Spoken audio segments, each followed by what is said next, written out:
మనం ఎలాంటి ఫార్మింగ్ చేసినా సీడ్ అనేది చాలా ఇంపార్టెంట్. ఎస్పెషల్గా మన న్యాచురల్ ఫార్మింగ్లో సీడ్ అనేది చాలా ఇంపార్టెంట్. సీడ్ సెలెక్షన్ అనేది చాలా ఇంపార్టెంట్. ఎలాంటి సీడ్స్ సెలెక్ట్ చేసుకోవాలంటే న్యాచురల్ ఫార్మింగ్లో దేశీ సీడ్స్ని సెలెక్ట్ చేసుకోవాలి.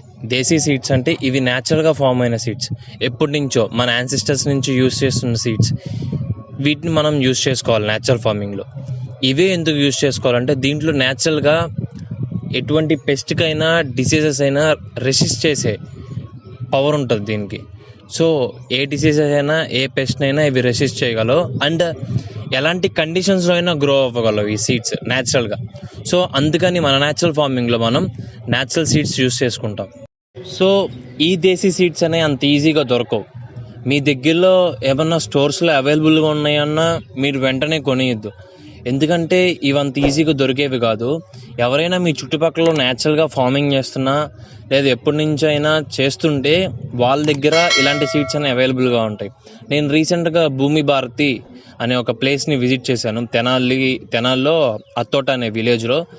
అందులో దేశీ సీడ్స్లో కూడా డిఫరెంట్ టైప్స్ ఆఫ్ వెరైటీస్ ఉన్నాయి. ప్యాడీ సీడ్స్ చాలా వెరైటీస్ చూపించారు నాకు ఆయన. నేను వీడియో కూడా చేశాను, ఆ వీడియో కూడా నేను పబ్లిష్ చేస్తాను. చాలా సీడ్స్ ఉన్నాయి. నేను వెజిటేబుల్ సీడ్స్ కోసం కనుక్కున్నాను. వెజిటేబుల్ సీడ్స్ ప్రజెంట్ అయితే అవైలబుల్గా లేవంట, ఎందుకంటే వీళ్ళకి రీసెంట్గానే దాదాపుగా సీడ్స్లో ఒక 3 to 4 వెరైటీస్ అనేవి వాళ్ళ దగ్గర అవైలబుల్గా ఉంటాయంట. సో అవి రీసెంట్గా సోన్ చేశారంట. మనకి ఆ క్రాప్ నెక్స్ట్ సీజన్కి అయితే అవైలబుల్గా ఉంటాయి అని చెప్పారు. సో అప్పటి నుంచి మనం పర్చేజ్ చేయొచ్చు. మీరు ప్యాడీ సీడ్స్ కోసం వెతుకుతున్నట్టయితే అక్కడ ఒకసారి కాంటాక్ట్ అవ్వండి, నేను నెంబర్ డిస్క్రిప్షన్లో ఇస్తాను. సో మనం అంత కష్టపడి ఇలా దేశీ విత్తనాలు వెతుక్కొని నాటిన తర్వాత చాలా డిసీజెస్ కానీ పెస్ట్ కానీ దాన్ని అటాక్ చేస్తాయి, దాని జర్మినేషన్ ఆపేస్తాయి.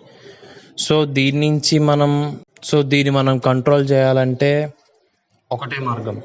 ఈరోజు మనం ఒక లిక్విడ్ తయారు చేద్దాం. ఆ లిక్విడ్ వల్ల యూజ్ ఏంటంటే సీడ్ జర్మినేట్ అయ్యే టైంలో ఎటువంటి డిసీజెస్ వల్ల కానీ ఎటువంటి పెస్ట్ వల్ల కానీ దానికి డ్యామేజ్ అంటూ ఉండదు. అండ్ దాని జర్మినేషన్కి కూడా చాలా హెల్ప్ అవుతుంది. సో ఆ లిక్విడ్ ఎలా తయారు చేయాలో చూద్దాం, వచ్చేయండి. ఆ లిక్విడే బీజామృతం తయారీకి కావాల్సిన పదార్థాలు ఏంటో చూద్దాం. నీరు 10 లీటర్లు, దేశీ ఆవు మూత్రం 2 లీటర్లు, దేశీ ఆవు పేడ 2 కిలోలు. దేశీ ఆవు మూత్రం ఎన్ని రోజులైనా పర్లేదు, దేశీ ఆవు పేడ మాత్రం వారం లోపలదే యూస్ చేసుకోవాలి. పొడి సున్నం అంటే తినే సున్నం 25 గ్రాములు, పుట్టమట్టి లేదా పొలం గట్టున మట్టి 1 దోసెడ. ఇప్పుడు ఈ బీజామృతాన్ని ఎలా తయారు చేస్తారో చూద్దాం. ఆవు పేడను ఒక పల్చడి గుడ్డలో మూటగట్టి 10 లీటర్లు ఉన్న బకెట్లో ఉంచాలి. మనం మ్యాక్సిమం వీలైనంత టైట్గా కట్టాలి.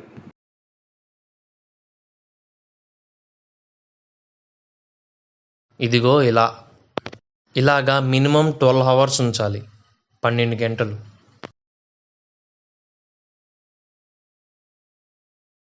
సైమల్టేనియస్గానే ఒక 1/2 లీటర్ నీళ్ళలో 25 గ్రాములు సున్నం కలిపి ఒక రాత్రి అంతా ఉంచాలి.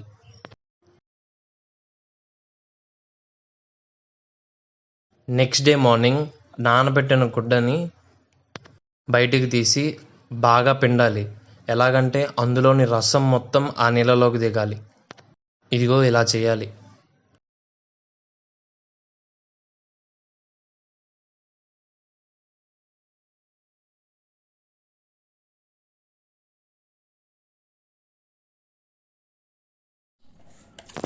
నానబెట్టుకున్న సున్నం నీళ్ళు ఈ ప్యాడ్ నీళ్ళలో కలిపి క్లాక్ వైజ్గాను యాంటీ క్లాక్ వైజ్గాను తిప్పాలి. నెక్స్ట్ 2 లీటర్లు ఉన్న ఆవు మూత్రాన్ని ఇందులో కలుపుకోవాలి.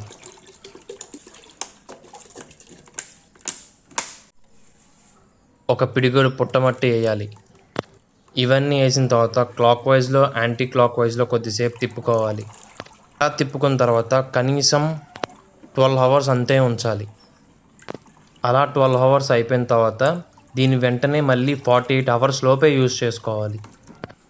ఈ ప్రాసెస్ థియరీగా మన వీడియో కింద ఉన్న డిస్క్రిప్షన్లో కూడా ఉంది, చూసేయండి. యాక్చువల్గా నేను చాలా ఎక్కువ ప్రిపేర్ చేసుకున్నాను, ఎందుకంటే నేను డిప్ చేయాల్సిన కొన్ని సీడ్స్కి ఇంత చేసేసుకున్నాను. సో కాకపోతే న్యాచురల్ ఫార్మింగ్లో ఏది వేస్ట్ కాదు. ఆల్రెడీ ఉన్న ప్లాంట్స్కి నేను ఈ వాటర్ పోస్తాను, సో నో ప్రాబ్లం.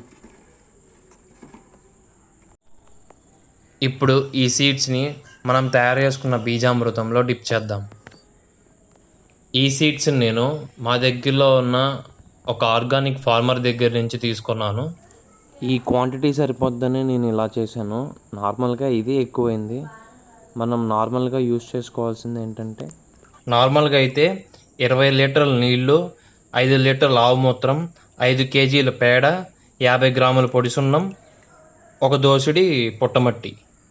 ఇలాగా సీడ్స్ని ఇందులో డిప్ చేసి కొద్దిసేపు నానబెట్టిన తర్వాత సో చేసుకోవాలి. ఇఫ్ మేము సీడ్స్ యూజ్ చేయట్లేదు, సీడ్లింగ్స్ని యూజ్ చేసి గ్రో చేద్దాం అనుకుంటే నో ప్రాబ్లం. ఆ సీడ్లింగ్స్ని తీసుకొచ్చిన తర్వాత మనం ఈ బీజామృతాన్ని ప్రిపేర్ చేసుకొని దాని రూట్స్ని ఈ బీజామృతంలో డిప్ చేసి సో చేసుకుంటే చాలా మంచిది. అగ్రికల్చర్ వీడియోస్ కావాలంటే వెంటనే సబ్స్క్రైబ్ చేసుకోండి.